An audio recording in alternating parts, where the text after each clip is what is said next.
What is up, you guys? Welcome to my YouTube channel. If you're new here, my name's Mackenzie. If you're not new, thank you for coming back. So, as promised, today's video, we're gonna be doing some glass etching. It's really fun, it's really easy. Of course, we're gonna go over everything you'll need to if you wanna make this alongside with me.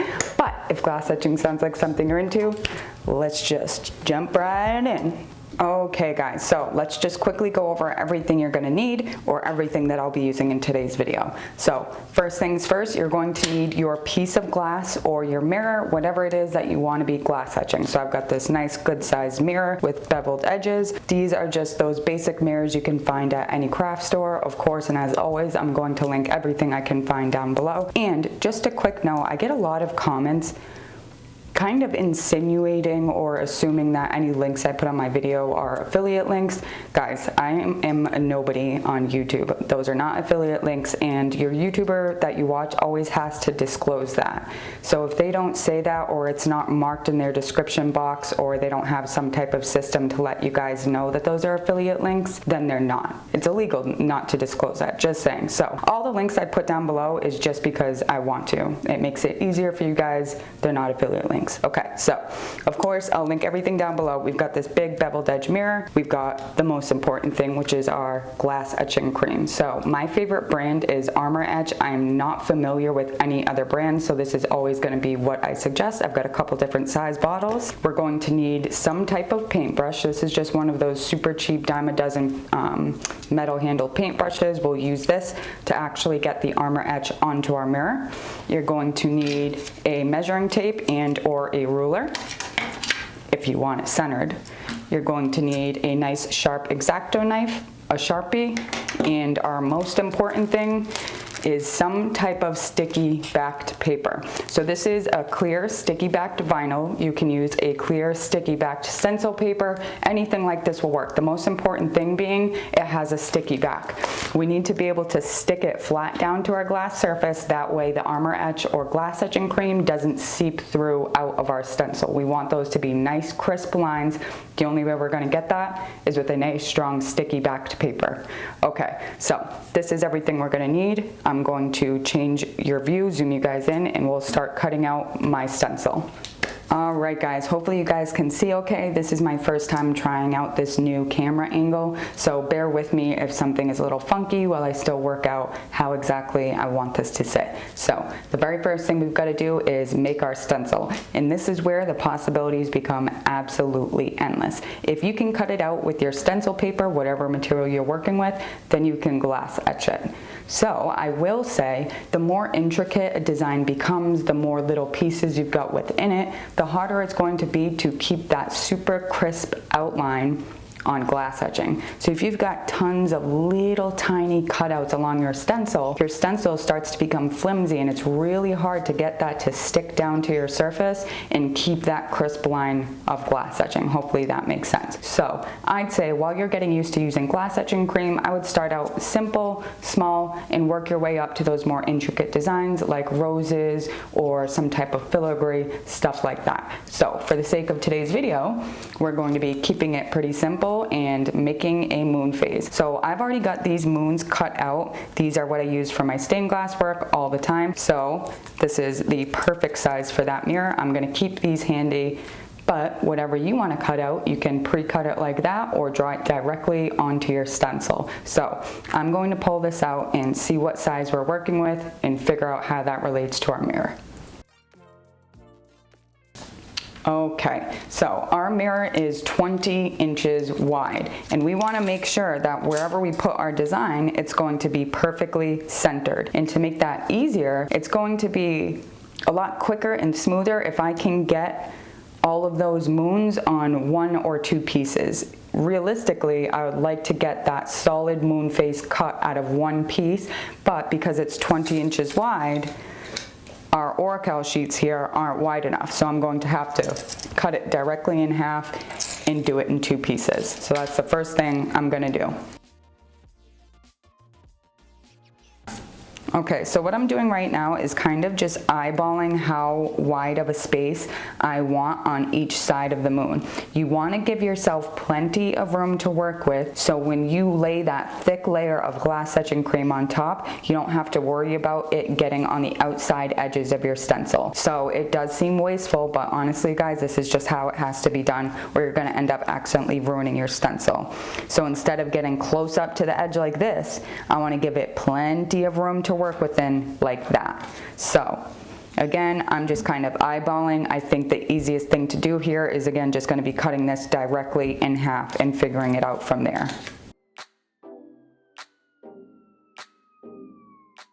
All right, so we've got our two pieces here, and the good thing about using a moon phase as a design is we don't have to worry about anything being inverted. For the most part, the pattern shouldn't matter too much, whatever you're making, that it's going to be inverted, but just something to note if you are doing words or something like that. So now, what do we got here? We've got our two 12-inch pieces, and we're working with a 20-inch surface area. So we've got 4 extra inches. I think to make this even easier on ourselves, we can cut off that extra 2 inches on each sheet. That way, we've got 2 pieces of 10, making exactly 20, and we're getting closer to our exact mirror length.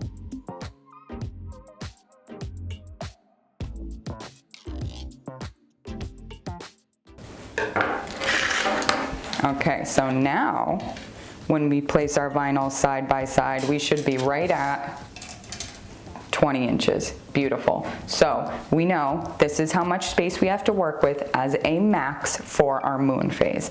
So again, we're gonna have to figure out how to get these 4 pieces on one side and then 3 on the other.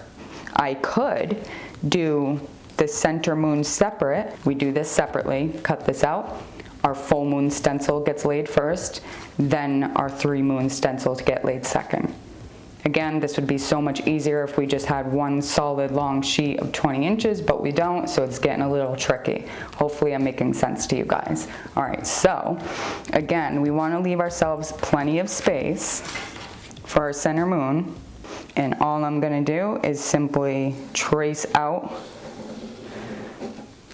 that center moon. We can put that to the side for now. Our full moon is done. All right, so bringing back our main pieces here, we've got to figure out the center of these sheets. So this little piece of vinyl right here is right at 6 inches actually. That's nice and easy. So half of 6 inches is 3. I'm gonna go all the way down, marking our halfway point. Now I'm going to draw a line going across so we have a very clear definition of where the center of this vinyl is. And knowing the center of this vinyl is going to help show us where we're going to lay this stencil down on top of the mirror. Because on top of the mirror, we're also going to mark out where the direct center is. And when we line these two up, we're going to be dead middle. So I'm just going to do the same thing with this piece now.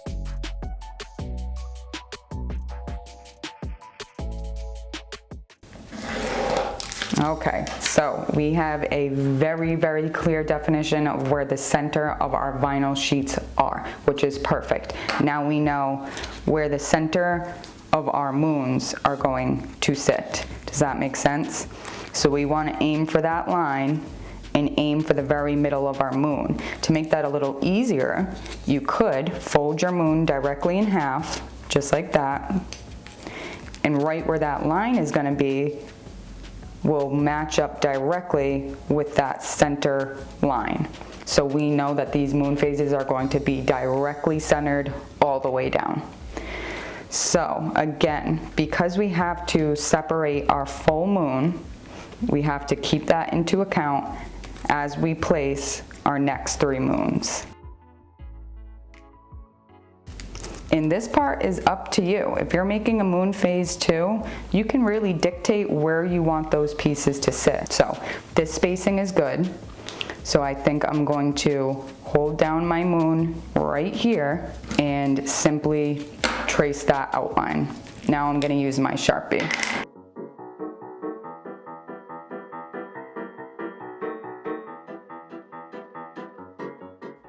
We know our center moon is fitting right in this space, so all we have to do is copy that exact measurement on the other side.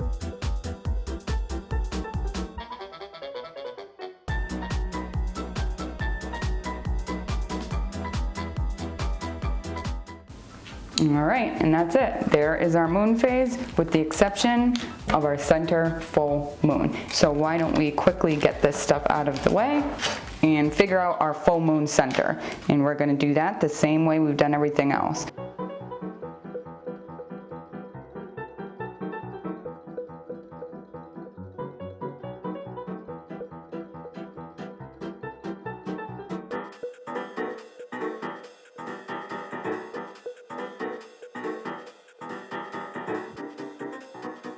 So we measured halfway going across this way, and we measured halfway going across this way.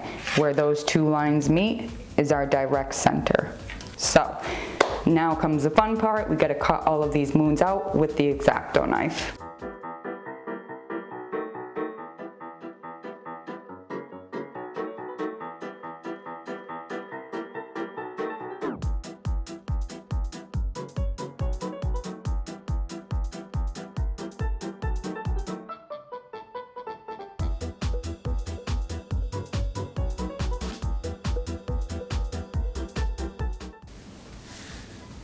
Alrighty guys, we are done with our stencil. That is the hardest part. We're actually already almost done with this video. The glass etching process is so easy and so quick, we're almost done. So one last thing I want to do before I start marking out the center of my mirror is go over in Sharpie all of our center lines.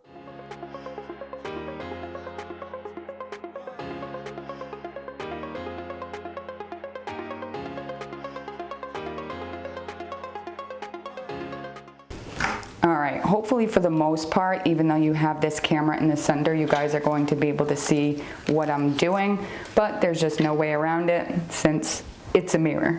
Now what we've got to do is find the direct center of our mirror. So we've got to find our center this way, and we've got to find our center this way, right?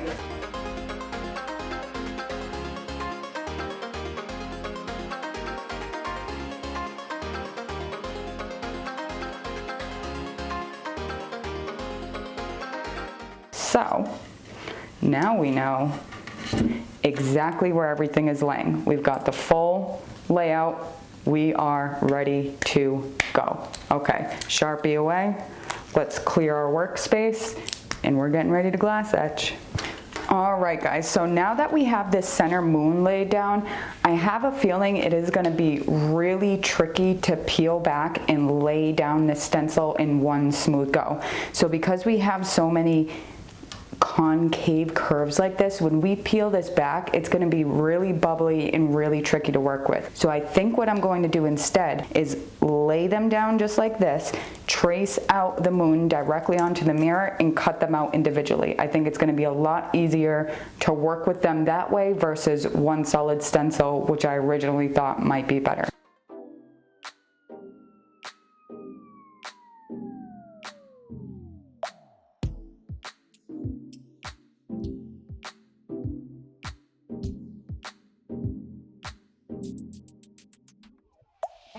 So now that we know exactly where everything is going, all I'm going to do is peel each one off and simply lay them down.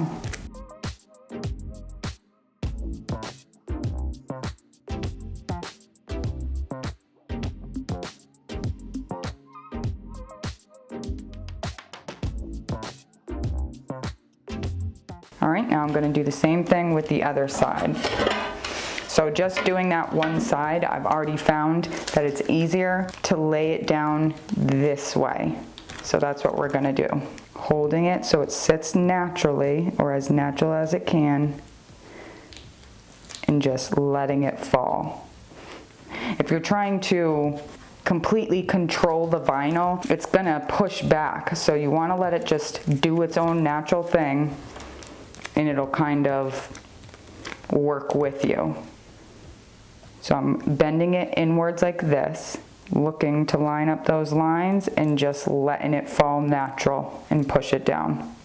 So we've got one more step before we can glass etch. I know, annoying, but Like I said a little bit ago, I'm not sure if Sharpie is going to affect how the glass etching cream works. I don't want any Sharpie stuck underneath it. So I'm just going to take 100% acetone, some paper towels, and I'm gonna rub away all the Sharpie lines that I can.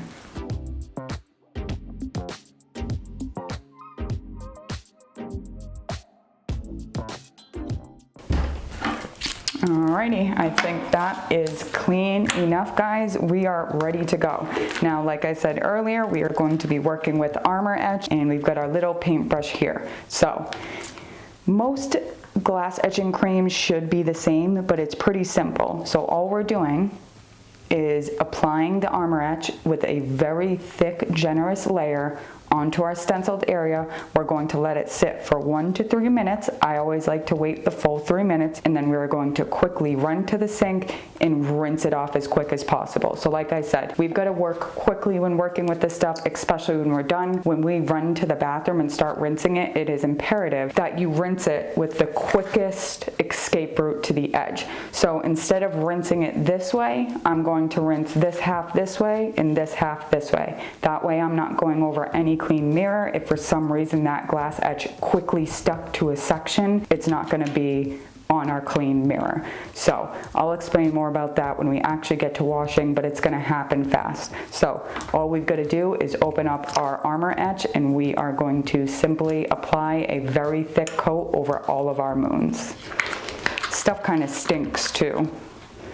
So like you can see here, it's a very, very thick paste. And once I start going, I'm gonna go as quick as I can. I'm gonna start with the center, work my way out. I'm gonna get a timer on my phone ready for 3 minutes. So as soon as I'm done laying all the glass etching cream on, I'm gonna start the 3 minutes. Okay, so here we go, guys. Just grabbing a big glob and laying a thick layer on top of this glass, being very generous. You don't want to miss any areas, so putting on that thick layer kind of helps prevent that. You want it to look even and smooth, and you'll get an uneven glass etching job if you don't put enough glass etching cream on. So see that? I hate this word, but smearing a thick, thick layer on top. I'm not pushing super hard either. You don't want to push super hard and end up pushing some glass etching cream up underneath that stencil.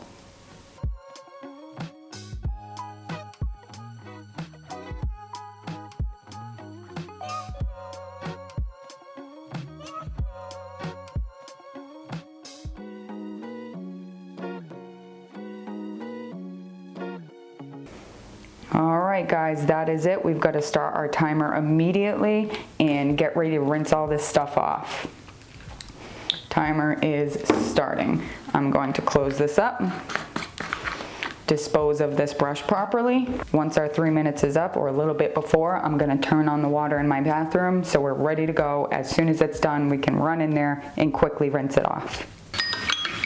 Alright guys, 3 minutes is up. We've got to quickly bring this to the bathroom. I've already got warm water running. I'll meet you over there.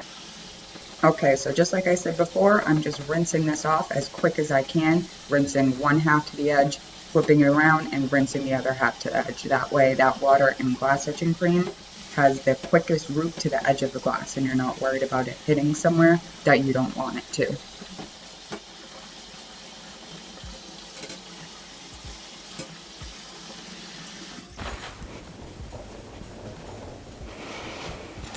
Alrighty guys, so last step is going to be peeling back our stencils, getting rid of the rest of that Sharpie, giving it a good wipe down, and I will show you the final reveal.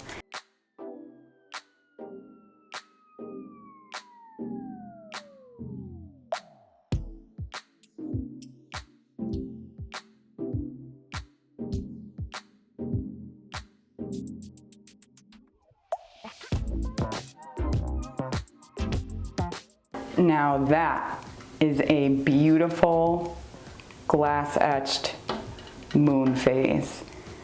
Look at those nice, beautiful, crisp lines. Using something as strong as vinyl kind of ensures those super crisp, even lines.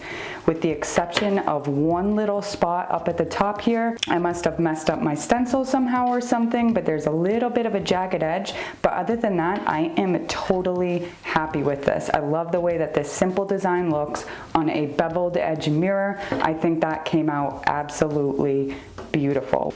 All right, guys, that's it for today's video. This is our finished moon phase glass etched mirror. I think it came out really, really good. It's hard to pick it up on camera, obviously, because it's a mirror, but hopefully you guys can see that okay. I'm really happy with it. I think it came out not so bad, but you guys will have to let me know down in the comments below. What did you think? Did I do a good job? Could I have done something differently? Let me know. Also, we've got 2 different options for next week's video. So it's between Valentine's Day decor / DIY. I was gonna make a wreath and a garland that goes around your door. I think that's something different and cool, especially for Valentine's Day. Let me know what you guys think. Or we can do random weird stained glass tools that I found online. So I found a whole bunch of really weird looking stained glass tools on Amazon. So it's between the 2, random weird stained glass tools or Valentine's Day DIY. Let me know in the comments below. As always, thank you guys so much for watching. I will link everything in the description box if you want to check out my stained glass work and my stained glass business. That will be linked down below too. And if not, I will see you next time. Bye.